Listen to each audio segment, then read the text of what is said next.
Yo, time to wake 'em up!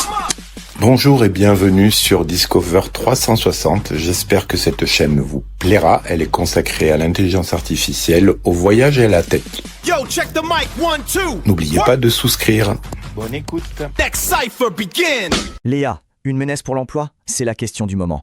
Mais le vrai sujet est peut-être ailleurs. 40%. C'est la coupe d'effectifs prévue par l'entreprise Block Inc. d'ici 2026. La raison? L'IA. Leur pari, l'IA peut remplacer une énorme partie du travail humain, et même faire mien. Et ce n'est pas un cas isolé. D'IBM à Courbevoie, l'automatisation des tâches est bien réelle. Mais, au-delà du chômage, il y a une autre menace, beaucoup plus discrète, qui émerge. L'IA béquille qui affaiblit au mentor qui fait grandir. C'est là toute la question. Ce phénomène a un nom, la décharge cognitive. En gros, notre cerveau devient paresseux. Et ce n'est pas qu'une théorie, 37% des employés craignent de perdre leurs propres compétences. L'image est forte. On devient dépendant d'un outil sans jamais vraiment apprendre à s'en passer. Pour les plus jeunes, c'est encore pire. Comment apprendre si l'IA fait tout le travail? La solution, ce n'est pas de jeter l'outil, c'est de s'en servir complètement différemment. Il faut un nouveau modèle, un trio.